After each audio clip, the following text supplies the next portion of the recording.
कोल्हापुरी चप्पलसाठी पावसाळा हा खरं तर ऑफ सीझन. मात्र या पावसाळ्यामध्ये कोल्हापुरी चप्पलची जगभरामध्ये सर्वात जास्त चर्चा झाली. प्राडानं ज्या पद्धतीने भूमिका घेतली त्याच्यानंतर कोल्हापूर असेल, संपूर्ण महाराष्ट्रातून असेल, देशभरातून असेल, सेलिब्रिटींनी आवाज उठवला आणि प्राडाला नरमाईची भूमिका घ्यावी लागली. त्याच्यानंतर कोल्हापुरी चप्पलच्या खरेदी विक्रीमध्ये त्याचबरोबर इन्क्वायरीमध्ये वाढ झाली का हे आपण पाहणार आहोत. मला सांगा, प्राडानं ज्या पद्धतीने भूमिका घेतली त्याच्यानंतर अनेक सेलिब्रिटी आणि अनेकांनी पाठिंबा दिला कोल्हापुरी चप्पलला. तुम्ही राष्ट्रीय आंतरराष्ट्रीय पातळीवरती कोल्हापुरी चप्पलची विक्री करताय, काय नेमकं विक्री वाढलेली आहे, काय झाले? हो, हमखास सर विक्री वाढली. मुळात म्हणजे देशभरात आणि राज्यभरात कोल्हापुरीची एवढी जागरूकता नव्हती, पण हा प्राडाचा हा मोठा इव्हेंट झाला. त्यानंतर इन्क्वायरी वाढल्या, सर्चेस वाढले, प्लस सेल्स पण वाढला.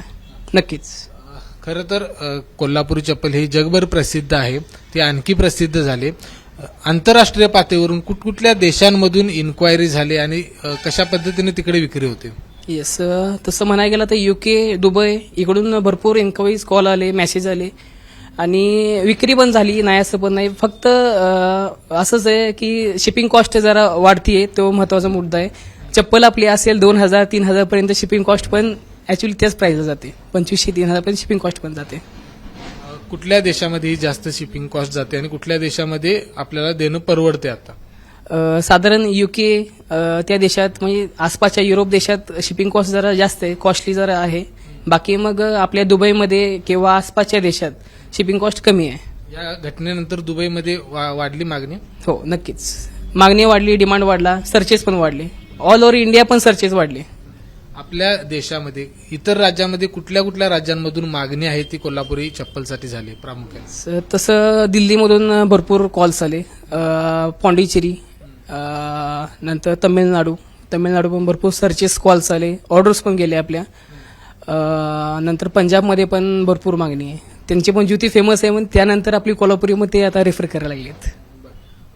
खरं तर बघितलं आपण ऑनलाईन पद्धतीवरून पण विक्री करतो, तर आधी सर्चिंग किती होतं कोल्हापुरी चप्पलचं आणि आता किती सर्चिंग? सर्चिंग तसं सर 6-7 हजार पर मंथ सर्चिंग असायचं कोल्हापुरी चप्पल्स फक्त असं म्हणून.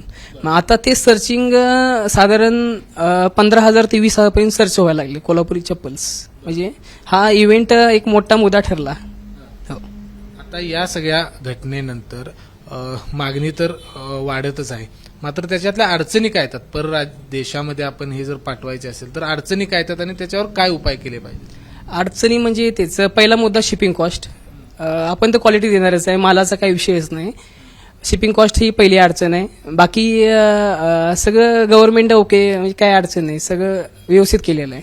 शिपिंग वगैरे सगळे व्यवस्थित टायमाला जाते, फक्त कॉस्ट हाच महत्वाचा मुद्दा आहे.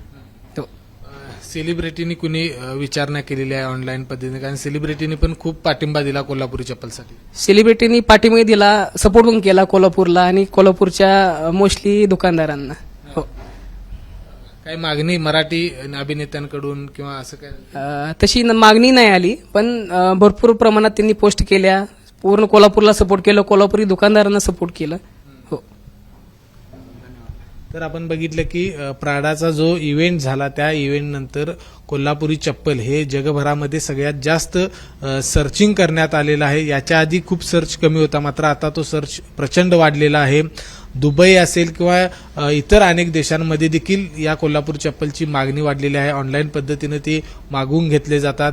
देशांतर्गत म्हणजे पंजाबमध्ये असेल, तमिळनाडूमध्ये असेल, राजस्थानमध्ये देखील कोल्हापुरी चप्पल हे खूप सर्च झालं आणि त्याची मागणी देखील वाढली आहे. त्यामुळे प्राडानं ज्या पद्धतीने इव्हेंट केला, त्याच्यानंतर माघार घेतली, कबुली दिली, त्याचा एक प्रकारे फायदा आहे तो कोल्हापुरी चप्पलसाठी झालेला आहे. आता फक्त सरकारी काही मदत मिळणं आवश्यक आहे, जेणेकरून निर्यात मूल्य असेल किंवा जे शिपिंग कॉस्ट असेल त्याच्या संदर्भात काही निर्बंध घालणं किंवा त्याच्या संदर्भात काही नियम करणं हे खूप गरजेचं बनलेलं आहे. कॅमेरामन निलेश शेवाळेसह विजय केसरकर, ABP माझा, कोल्हापूर. ABP माझा, उघडा डोळे बघा नीट.